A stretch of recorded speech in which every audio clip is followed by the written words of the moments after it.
오늘 아침 일찍 저는 한 사람에게 마음 깊은 곳에 있는 사랑 고백을 받았습니다. 여러분 놀라실지 모르겠지만 그분은 남자였습니다. 엊그제 미국의 한 유명한 CEO가 자신이 동성연애자라고 밝혀서 전 세계가 화들짝 놀랐었죠.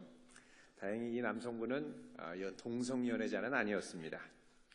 오늘 아침 새벽에 제가 말씀 묵상을 하고 이제 기도를 하고 있는데 어떤 분이 문을 거칠게 두드렸습니다. 누군가 싶어서 문을 열었더니 이분이 화들짝 놀라면서 오히려 저한테 누구세요? 하고 물어봤습니다. 그래서 제가 누구시냐고 그랬더니 지나가다가 누가 있나 궁금해서 들렸다는 거예요. 말하는데 입에서 술 냄새가 가득했습니다. 아침 6시였습니다. 어떻게 오시게 됐냐고 물어봤더니 이분이 하는 말이 외로워서 들어왔다는 거예요. 그러더니 하고 싶은 말이 있답니다. 그게 뭐냐고 그랬더니 저보고 사랑해요 그러시는 거예요. 술이 물론 많이 취했습니다만 사람에게는 누구나 이 마음에 주체할 수 없는 외로움이 있습니다. 사랑받고 싶고 또 뜨겁게 사랑하고 싶은 강렬한 열망이 누구에나 있는 것이죠. 그럼에도 이 세상에는 나의 외로움을 알아주는 사람이 없고 또 조건 없이 나를 사랑해 줄 사람이 별로 없는 것 같습니다. 이 사랑은 오직 주님으로부터만 풍성하게 우리에게 임하는 줄로 믿습니다. 오늘 이 거룩한 주님의 날 한없이 사랑하시고 사랑의 품으로 맞아주시는 주님 앞에 나오시기를 참 잘한 줄로 믿습니다. 자, 왜 인사하겠습니다. 참 잘 오셨습니다. 네. 오늘 이 우리의 예배를 통해서 우리 주님을 만나고 사랑의 음성을 듣는 귀한 시간 되기를 주님의 이름으로 축원드립니다. 오늘 본문 말씀 창세기 8장 1절에서 22절을 중심으로 홍수 패러다임을 바꾸라라는 제목으로 함께 하나님 말씀을 나누도록 하겠습니다. 이 패러다임, 우리가 갖고 있는 생각 그리고 이 고정된 이 생각과 사고의 틀을 말하죠. 이것이 한번 우리 안에 자리 잡으면 일종의 고정관념이 돼서 이것을 바꾼다는 것이 참 어렵습니다. 이런 고정관념을 깨려면 이것과 비슷한 틀로는 안 되고 사실은 이것을 압도하는 전혀 새로운 틀로 접근을 해야 합니다. 얼마 전에 이 이나모리 가즈오라고 하는 분이 남겨야 한다라는 제목의 책을 우리나라에 냈습니다. 이 이나모리 씨는 일본의 유명한 반도체 기업인 이 교세라를 창립을 하고 일본에서 가장 존경받는 경영인이자 한국 사람들이 가장 좋아하는 일본 기업인입니다. 이분이 이 책에서 모든 기업은 이 책의 제목대로 이익을 남겨야 되는데 이왕 남길 것 대충 남기는 것이 아니라 높은 이익을 남겨야 한다고 주장을 합니다. 고수익을 추구해라. 수익률을 적어도 10% 이상의 높은 순수익률로 목표를 잡아야 한다라고 주장을 합니다. 그러나 우리의 현실을 보면 이게 결코 쉽지가 않습니다. 대부분의 기업들이 5% 아니 3%의 순이익을 거두는 것도 쉽지가 않기 때문입니다. 수익률을 높이기 위해서 필요한 것이 무엇입니까? 크게 두 가지입니다. 첫 번째는 생산성을 높여야 되는 것이고요. 두 번째는 소요되는 비용을 줄여야 됩니다. 이 두 가지는 별도의 영역일 수 있지만 종종 이 두 가지가 함께 맞물려 가는 경우가 많습니다. 이 두 가지 영역에서 다 성과를, 그것도 좋은 성과를 거둔다는 것이 참 쉽지가 않습니다. 이 이나모리 씨는 평소에 자신이 존경하고 있었던 미국의 유명한 혼다라고 하는 기업을 창업한 마스시타 고노스케의 사례를 종종 이야기를 합니다. 이 마스시타가 아직 건강할 때에 그분이 운영하는 회사가 텔레비전의 브라운관, 소니의 텔레비전이 유명하지 않았습니까? 이 회사의 브라운관을 생산하고 있었습니다. 그런데 텔레비전 가격이 갈수록 점점점 떨어지고 있는 것입니다. 이것은 부품 회사에게 고스란히 이 가격 압박으로 다가왔습니다. 그래서 기술자들이 모여서 회의를 했습니다. 주제는 어떻게 하면 생산 원가 10%를 줄일 수 있을까? 근데 한참 이야기하는데 결론이 나지 않는 것입니다. 이때 이 마스시타가 지나가면서 그 얘기를 듣다가 한마디 툭 던졌습니다. 여러분, 10%를 줄이기 어렵다면 아예 30%를 줄일 수 있는 방법을 생각해 보십시오. 이 말을 듣자 다들 깜짝 놀랐습니다. 10%를 줄이기 위해서는 오랜 시간 회의하면서 결론 내는 것이 쉽지 않았습니다. 왜요? 여러 가지 복잡한 공정과 이 설계 중에 무엇을 빼고 무엇을 넣고 기존에 있던 것을 수정하려니까 참 어려웠던 것입니다. 그런데 30%를 줄인다고 생각하니까 지금까지 해왔던 고민과는 전혀 새로운 차원의 고민을 하게 되더라는 것입니다. 그렇게 하려면 먼저 현재 이 브라운관이 설계되어 있는 설계로부터 시작해서 사용하고 있는 재료, 모든 공정을 근본부터 뜯어서 다시 생각해야만 했던 것입니다. 발상의 전면적인 전환이 필요했던 것이죠. 전면적인 발상의 전환, 이것이 바로 고정적으로 갇혀 있었던 패러다임을 바꾸는 동력이 되더라는 것입니다. 나중에 이 혼다는 원가 절감 30%를 남겨가지고 점점점 브라운관의 값이 떨어질 때 강력한 경쟁력을 갖고 시장을 압도할 수 있었다고 합니다. 우리는 지난주부터 창세기 7장과 8장을 중심으로 노아의 홍수 사건을 묵상하고 있습니다. 우리는 이 사건을 보면서 홍수가 그저 단순히 일어났나 보다라고 생각해서는 안 됩니다. 이렇게 생각했다가는 우리가 기존에 학교에서 배웠던 이 지식, 이런 것들이 정면으로 우리를 도전할 때 대부분 조화되지 못한 채로 충돌을 일으키기가 쉽습니다. 이 홍수 사건은 그동안 우리가 학교에서 배웠던 패러다임으로 이해할 것이 아니라 새로운 근본적인 발상의 전환을 이루어야 온전히 이해하고 받아들일 수가 있습니다. 자, 오늘 우리는 이 본문을 통해서 하나님을 더욱더 깊이 신뢰할 수 있기를 바랍니다. 오늘 본문은 크게 두 가지 측면에서 우리에게 발상의 전환을 요청합니다. 첫 번째는 우리가 기존에 가지고 있었던 지식적인 세계관에 대한 이 패러다임, 이것을 깨는 것에 대한 도전이고요. 두 번째는 노아의 홍수 사건을 일으키신 하나님에 대한, 그분 자신에 대한 영적 패러다임의 전환을 요구하고 있습니다. 자, 그럼 먼저 노아 홍수가 갖는 세계관의 패러다임의 전환에 대해서 한번 생각해 보도록 하겠습니다. 우리는 지난주에 본문을 통해서 살펴본 것처럼 노아의 홍수가 전 지구적인 격변을 일으켰다는 것을 살펴봤습니다. 땅에서는 기품의 샘이 터지고 하늘에서는 하늘의 창이 열려서 비가 줄기차게 쏟아져서 온 세상이 창조 이전의 상태, 땅에서는 깊은 샘이 터지고 하늘에서는 비가 줄기차게 쏟아져서 완전히 물로 가득히 덮인 원래의 상태로 되돌아가게 됨을 살펴봤습니다. 땅속에 깊은 샘이 터지면서 온 세상은 급격한 지각 변동이 일어났고 짧은 시간 안에 지층과 화석이 형성이 됐습니다. 오늘 본문은 이런 홍수 대격변기의 후반기를 이제 본격적으로 설명하고 있는 것입니다. 먼저 오늘 말씀 1절, 2절, 3절을 같이 한번 읽어보겠습니다.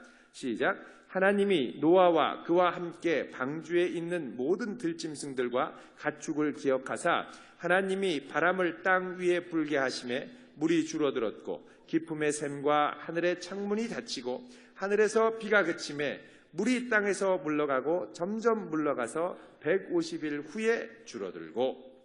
자, 여기 보면 하나님께서 그동안 분출되었던 땅 아래의 샘들을 막으시고 하늘의 비를 그치게 하시고 이 땅의 물들이 줄어들게 하는 장면이 설명되어 있습니다. 어떻게 하셨길래 물이 줄어들었을까요? 1절 말씀해 보면 하나님께서 땅 위에 바람을 불게 하셨다라고 말씀하고 있습니다. 도대체 어떤 바람이길래 이렇게 땅에 물들이 물러갈까요? 오늘 여기 1절에 나오는 바람은 히브리어로 루아흐라고 합니다. 루아흐. 자, 이 루아흐는 창세기 1장 2절에 나오는 루아흐와 똑같은 단어인데 창세기 1장 2절은 뭐라고 번역이 되느냐? 하나님의 영, 옛 성경에는 하나님의 신이라고 번역을 합니다.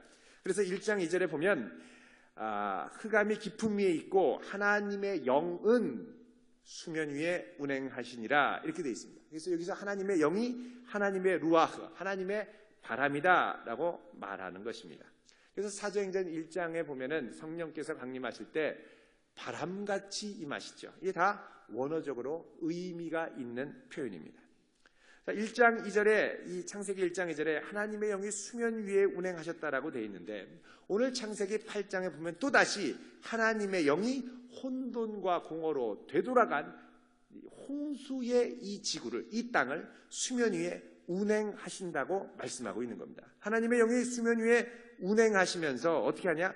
물들을 물러가게, 물들을 줄어들게 만드시더라는 것입니다.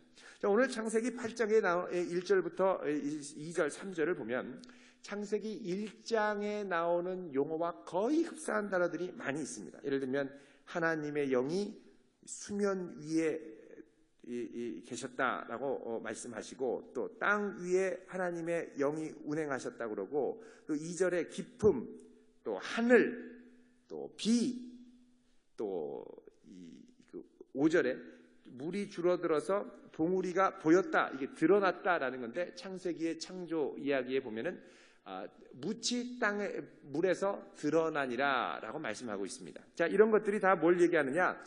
지금 이 창세기의 용어, 1장에 나온 용어가 8장에 그대로 쓰이면서 이 창세기 8장은 단순히 홍수가 끝난 사건이 아니라 하나님이 이 세상을 새롭게 창조하시는 새 창조의 사건이라는 것을 말씀하고 있습니다. 자, 그러면 이 세상의 물을 어떻게 하나님께서 줄어들게 하실까요? 3절에 보면 이렇게 말씀합니다.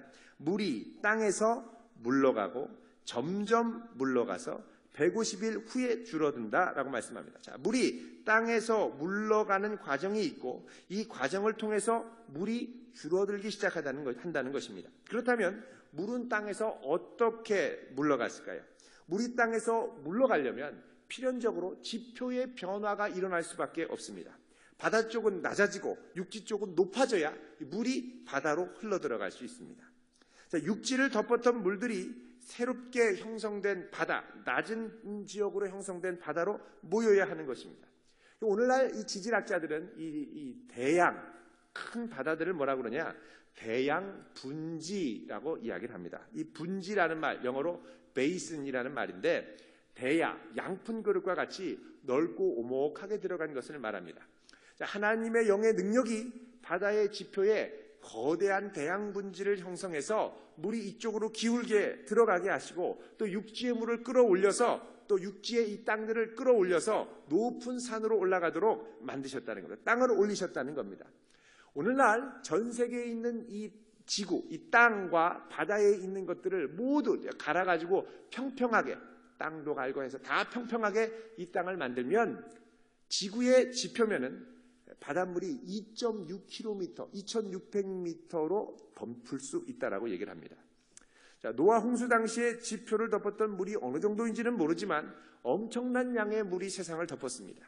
창세기 7장 20절에 보면 물이 온 땅의 가장 높은 산들보다 15규빗이나 더 잠겼다고 합니다. 15규빗은 오늘날의 단위로 환산을 하면 약 7m 정도가 됩니다. 온 세상을 가득 메웠던 이 물들이 거대한 지각변동으로 움직이기 시작하는 것입니다. 바다 아래는 대륙의 판들이 급격하게 움직이면서 확장이 되기 시작하고, 그래서 이 대륙의 이 지표, 판들이 대륙을 이동하는 것이 오늘날에는, 예전에는 천천히 오랜 세월을 거쳤다고 하지만 오늘날은 상당히 빠른 속도로 이루어졌다는 것에 많은 학자들이 연구 결과를 발표하고 있습니다. 자, 이때 물이 빠져나가면서 지표 위에 있던 거대한 이 홍수 때 형성됐던 물들이 막 이 지표 아래로 쏟아져 내려가는데, 이때 엄청난 물줄기들이 내려가면서 약하고 연약하게 쌓였던 지층을 깎아내리고 흘러가면서 바다로 이 토사물들을 데리고 내려갑니다. 그리고 이 지표면들이 올라오면서 위에 고였던 물들이 생기기 시작합니다. 거대한 호수가 생기는 것이죠. 여러분, 호수라고 할 때 우리는 작은 호수라고 생각하는데 이 호수가 상당히 큽니다. 그랜드 캐년도 거대한 두 호수가 있다가 터지면서 물줄기가 급하게 이 캘리포니아 쪽의 바다로 흘러내려가면서 형성됐다고 하죠. 자, 이 호수가 어느 정도냐면 보통 우리나라 땅덩어리 하나는 그대로 들어갈 정도입니다. 지금 미국 시카고에 있는 그 오대양 쪽에 있는, 예를 들면 오대호죠. 예를 들면 미시간 호수 같은 경우에 보면 우리나라 남원이 통째로 다 들어간다고 그럽니다. 예전에 제가 거기서 아침마다 이렇게 조깅을 한 적이 있었습니다. 공부할 때. 근데 이 갈 때 가끔씩 비 올 때도 열심히, 약간 성실했었죠. 열심히 뛰는데 바람이 치는데 이 파도가 얼마나 높이 올라오냐면 3m 높이로 올라옵니다. 호수에 휩쓸려 죽기도 하겠더라고요. 그 정도로 어마어마한 대양과 같은 호수가 형성이 되더라는 거죠. 자, 근데 이 호수 위에는 주로 뭐가 있느냐? 동물들의 시체, 그리고 떠내려온 나무들이 둥둥 떠 있을 경우가 많다라는 것입니다. 자, 그러다가 이 호수가 터지면서 물이 쭉 빠져나가서 지표면에 물이 사라질 때가 많이 있는데, 자, 이때 많은 화석층들이 생기더라는 것입니다. 그러면서 이 육지에 깊이 이 파였던 골짜기 또 산들 이런 것들이 이제 지각 변동을 일으키면서 생기는 것이죠. 전 세계의 산과 이 골짜기들이 갖고 있는 모양을 보면 서로 각자 모양은 다릅니다만 공통점이 있습니다. 그건 뭐냐면 땅의 경사가 이 밑에서부터 저 산꼭대기로 갈수록 이 지수 함수처럼 이런 그래프를 그린다는 것입니다. 산들이 이제 이렇게 솟은 경우가 많죠. 여러 산맥들이 있을 때. 왜 그러냐? 이게 거대한 물줄기가 지나간 흔적들과 융기된 자국들이 많다는 것입니다. 대부분 공통적으로 이런 특징들을 갖고 있다는 것이죠. 자, 물이 빠지면서 거대한 지리와 퇴적물들이 이동을 하고 침식이 일어나고, 자, 이러면서 새로운 지층이 형성이 됩니다. 이것이 바로 지층으로 얘기하면 중생대, 고생대 말고 중생대에 해당하는 지층입니다. 이 중생대에 해당하는 지층에 보면 주로 동물들의 화석이 많이 발견됩니다.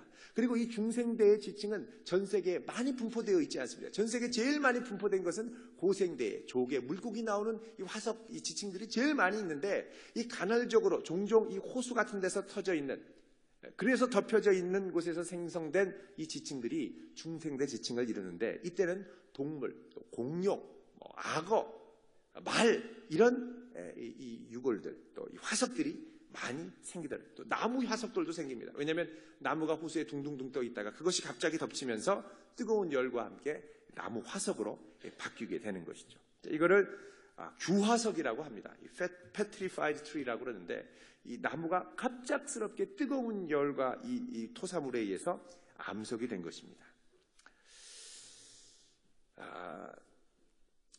우리가 흔히 아는 그 지표의 변화에 대해서 아마 좀 이렇게 우리가 좀 헷갈릴 수가 있습니다. 왜냐하면 우리가 흔히 배울 때는 유년기, 장년기, 노년기, 이게 이제 그래서 유년기는 미국에 있는 큰 산들, 그랜드 캐년, 또 장년기는 설악산, 이렇게 우리가 많이 배웠습니다만, 1889년에 이게 윌리엄 데이비스라고 하는 학자가 침식윤회의 과정이다라고 해서 발표한 이론입니다. 그런데 이 침식윤회설은 발표 당시에도 많은 논란이 있었거니와 지금은 많은 분들이 이 지표의 변화가 그렇게 형성된 것이 아니라 초기에 강력한 에너지로 순간적으로 생겼다라는데 대부분 동의하고 있습니다.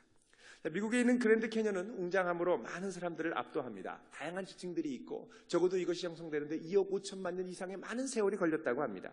그런데 1980년에 세인트 헬레나 선이 화산이 폭발되면서 그랜드 캐년과 유사한 리틀 그랜드 캐년이라고 하는 계곡들을 형성했는데, 이 계곡들이 형성되는데 며칠이 걸렸느냐? 단 7일밖에 걸리지 않았습니다.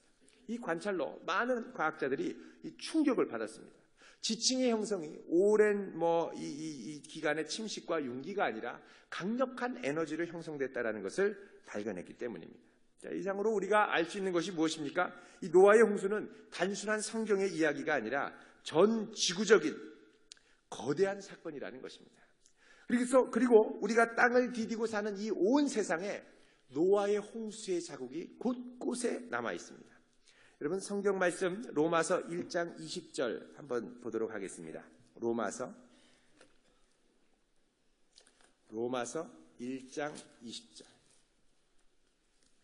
같이 읽어보겠습니다. 1장 20절 시작. 창세로부터 그의 보이지 아니하는 것들 곧 그의 영원하신 능력과 신성이 그가 만드신 만물에 분명히 보여 알려졌나니 그러므로 그들이 핑계하지 못할지니라. 하나님의 이 솜씨들이 곳곳에 자연에 묻어 있더라는 것입니다. 자, 이 거대한 사건의 솜씨들이 지구촌 곳곳에 남아 있다라는 것입니다. 그래서 우리가 흔히 생각하는 화석들은 이런 다양한 이 지각 변동에 의해서 생긴 것이고, 이것이 성경과 전혀 배치되지 않는다는 것을 우리가 알 수가 있습니다. 자, 이 거대한 사건으로 인류는 심판을 받은 동시에 죄로 물든 이 세상이 다시 새롭게 창조됐습니다. 하나님이 이 세상을 새롭게 창조하셨죠. 그런데 더 놀라운 사실이 있습니다. 그것은 뭐냐? 이 홍수를 통해 가장 많이 놀랍게 변화된 것은 사람도 아니고 자연도 아니고 하나님 그분 자신이라는 것입니다. 이것이 우리가 두 번째로 직면해야 될 영적 도전, 패러다임의 전환입니다. 여러분 21절 아까 읽었는데 8장 21절 말씀에 보면 하나님께서 이렇게 말씀하십니다. 21절 읽어볼까요? 시작. 여호와께서 그 향기를 받으시고 그 중심에 이르시되 내가 다시는 사람으로 말미암아 땅을 저주하지 아니하리니 이는 사람의 마음이 계획하는 바가 어려서부터 악함이라. 내가 전에 행한 것 같이 모든 생물을 다시 멸하지 아니하리니. 자, 하나님께서 홍수 후에 중대한 결심을 하셨습니다. 그건 뭐냐? 하나님께서 앞으로 다시는 사람으로 말미암아 이 땅을 지금처럼 심판하거나 저주하지 않겠다는 것입니다. 왜 이런 결심을 하셨을까요? 사람이 홍수의 물리적인 심판으로 그 심정이 변했기 때문일까요? 아닙니다. 변하지 않습니다. 노아도 그 나중에 보면 또 실수하고 노아의 후손으로 나온 이 많은 사람들이 창세기 11장에 가면 바벨탑을 쌓으면서 하나님을 향하여 거역합니다. 다른 말로 하면 지금 하나님이 말씀하시는데 이 하나님께서는 이 사람으로 말미암아 저주하지 않겠다고 할 때 이 사람이 홍수 이전에 하나님이 보셨던 그 악한 사람과 전혀 차이가 없는 동일한 사람이라는 걸 아셨다는 것입니다. 홍수 이전에 하나님이 사람들을 보고 뭐라고 그러십니까? 창세기 6장 5절 한번 볼까요? 이렇게 말씀합니다. 읽어봅니다. 시작. 여호와께서 사람의 죄악이 세상에 가득함과 그의 마음으로 생각하는 모든 계획이 항상 악할 뿐임을 보시고. 여러분, 사람은 악합니다. 그 마음 중심에 하나님 두기를 싫어합니다. 항상 하나님 없이 사는 인생을 꿈꿉니다. 근데 오늘 말씀 21절에도 보면 하나님께서 사람을 향한 이런 인식이 고스란히 들어있습니다. 보겠습니다. 8장 21절 읽어봅니다. 여기 방금 읽어봤죠? 여기 보면 내가 다시는 사람으로 말미암아 땅을 저주하지 아니하리니. 이 사람으로 말미암아. 그 다음에 보면 이는 사람의 마음이 계획하는 바가 어려서부터 어떻다고요? 악함이라. 사람이 어떻다고요? 악하다는 거예요. 홍수의 심판을 받아도 여전히 그 사람은 마음에 계획하는 바와 생각하는 게 악하다는 것입니다. 하나님의 뜻대로 살지 않더라는 거죠. 여전히 하나님은 홍수 이전과 홍수 이후에 사람들의 그 중심, 원죄적 본성이 변하지 않을 걸 알고 계셨다는 것입니다. 이건 무엇을 의미하느냐? 우리 인류가 미래에 대한 희망을 둘 때, 내 인생의 미래에 대한 희망을 갖고 있을 때, 이 희망은 절대로 물리적인 힘으로, 누구의 제재나 폭력이나 아니면 긍정적인 기대나 긍정적인 사고방식이나 또 인간의 성공 가능성과 또 성취할 수 있는 능력으로 절대 가능하지 않다는 것입니다. 희망은 오직 하나님 자신이어야 한다는 것입니다. 인류의 희망은 사람의 선함이 아닙니다. 인류의 희망은 하나님의 선하심에 있습니다.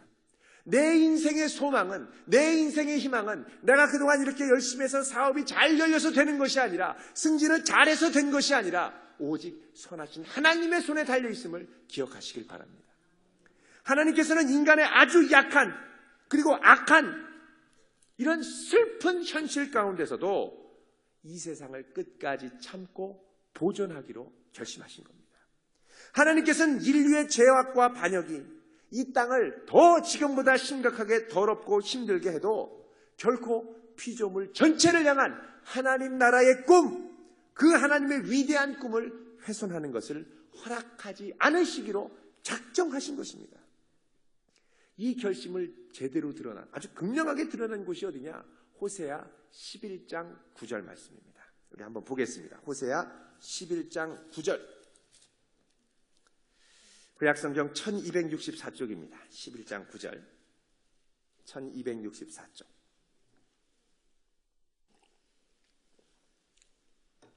같이 읽어보겠습니다. 시작. 내가 나의 맹렬한 진노를 나타내지 아니하며 내가 다시는 에브라임을 멸하지 아니하리니 이는 내가 하나님이요 사람이 아님이라. 내 가운데 있는 거룩한 이니 진노함으로 내게 임하지 아니하리라. 자, 여기 보면 하나님께서 뭐라 그러냐? 나의 맹렬한 진노가 있다는 거예요. 이 세상의 죄악을 향한 맹렬한 하나님의 분노와 진노가 있다는 거예요. 근데 이걸로 사람을 치는 것이 아니라 다시는 이런 사람들을 멸망시키지 않겠다는 거예요. 왜? 나는 하나님이고 사람이 아니기 때문에. 그래서 하나님은 결코 우리에게 그분의 진노하심으로 임하지 않겠노라고 다시 한번 말씀하시는 겁니다. 자, 이제부터 하나님에게 나타난 놀라운 변화가 있습니다. 그건 뭐냐? 심판하시는 하나님이 아니라, 이제부터 심판을 내일로 생각하는 그런 하나님이 아니라, 오히려 죄와 사망에 매인 피조물을 위해 새로운 일을 행하시는 것을 자신의 일로 생각하시는 겁니다. 결국 홍수는 인류에게 어떤 놀라운 마음과 중심의 변화를 일으키지는 못합니다.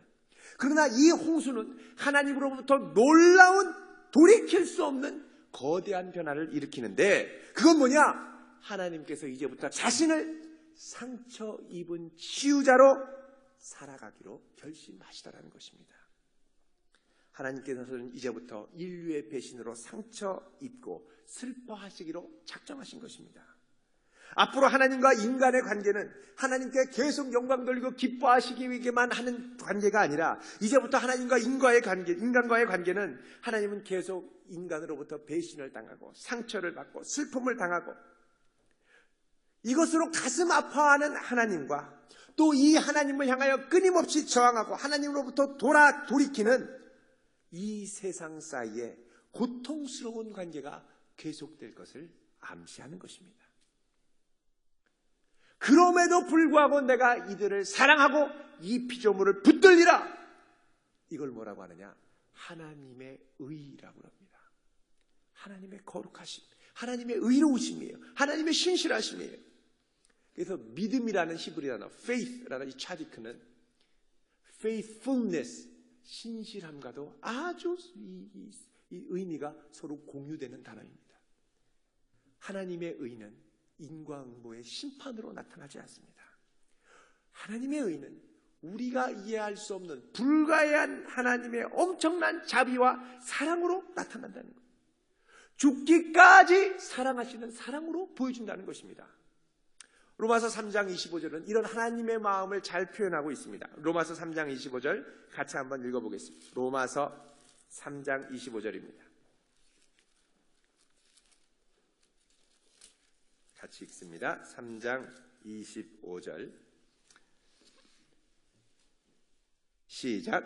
이 예수를 하나님이 그의 피로써 믿음으로 말미암아 화목제물로 세우셨으니 이는 하나님께서 길이 참으시는 중에 전에 지은 죄를 간과하심으로 자기의 의로우심을 나타내려 하심이니. 자, 하나님께서는 어떻게 하신다고요? 길이 참으시는 중에, 인간의 죄, 분노, 반역을 길이 참으시는 중에 전에 지은 죄를 어떻게 해요? 간과하심으로, 모른 척 덮어주심으로 자기의 의로움을 나타내신다는 겁니다. 이것이 극명하게 드러난 것이 뭐냐?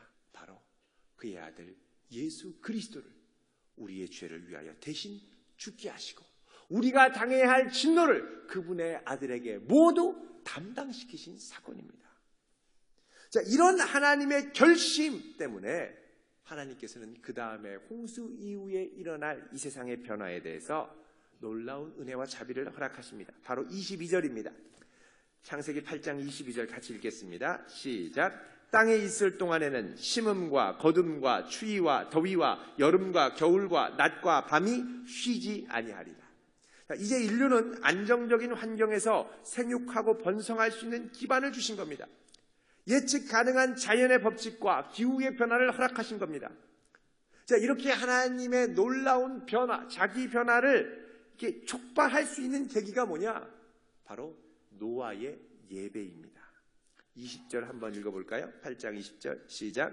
노아가 여호와께 제단을 쌓고 모든 정결한 짐승과 모든 정결한 새 중에서 제물을 취하여 번제로 제단에 드렸더니 여호와께서 그 향기를 받으시고 중심에 내가 다시는 사람으로 말미암아 이 땅을 저주하지 않겠다라고 말씀하시더라는 것입니다. 물론 하나님께서 노아의 제사 때문에, 예배 때문에 극적으로 바꾸신 건 아닙니다. 오늘 말씀 8장 1절에 보면 뭐라고 그러냐면 하나님이 노아와 그와 함께 방주에 있던 모든 들짐승들과 가축을 기억하셨다라고 합니다. 이 기억하다라는 건 단순히 떠올린다는 게 아니라 자비와 사랑의 마음으로 돌아보며 기억한다라는 것을 의미합니다. 그래서 하나님께서는 이 인류를 향해 어떻게 할고 고민하고 마음의 결론과 생각을 갖고 계시는데 무엇을 통해? 노아 한 사람, 하나님께 순종하고 의인이었던 노아 한 사람의 하나님을 향한 전심을 다한 제사. 여기 보면 번제를 드렸다고 그러죠. 번제는 제물을 모두 태워서 연기로 하나님께 올려드리는 제사입니다. 이 욥이 하나님께 자기 자녀들이 혹시 죄 지었을까 싶어서 드릴 때 이 번제를 드렸죠.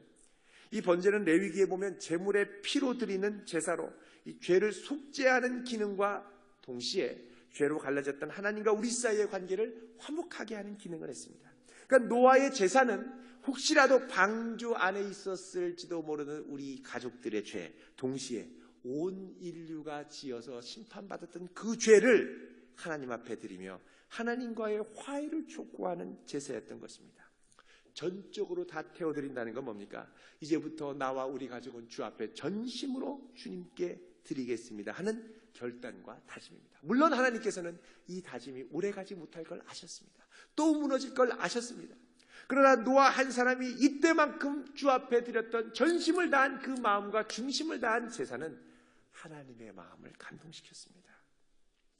내가 네가 또 실패할 걸 알고 내가 네가 또 무너질 걸 알지만 그럼에도 불구하고 나는 너를 위하여 내 모든 것들을 다 쏟고 사랑하며 지켜주겠다.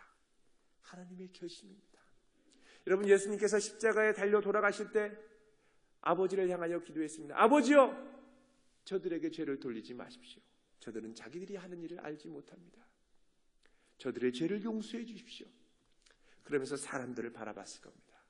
여러분, 그때 사람들이 예수님께서 속으로 저들이 이제 내가 용서해주면 또 다른 잘못을 저지르지 않겠지, 그렇게 바라보셨을 것 같습니까? 예수님이 십자가에서 우리의 죄를 용서하실 때도 우리가 또다시 실수하고 우리가 또다시 넘어질 것을 아셨습니다. 그럼에도 불구하고 그분의 신실하심과 그분의 사랑하심과 무한한 자비와 불가해한 은혜로 우리를 덮어주시기로 먼저 결정하셨던 것입니다. 우리가 하나님을 사랑한 것이 아니요 그분이 먼저 우리를 사랑해 주셨다는 것입니다. 자, 이제 우리의 인생은 이렇게 거대한 하나님의 새 창조와 새로운 하나님의 결단 사이에 살아가고 있습니다. 이 사이에서 우리는 어떻게 살아가겠습니까? 범사의 주의 은혜를 구하며 나아가시기를 바랍니다. 그럼에도 불구하고 붙들어 주시는 주님의 은혜를 사모하며 나아가기를 바랍니다. 나는 이제부터 주 앞에 거룩하게 살리라. 주여 나를 불쌍히 여기시고 도와주옵소서.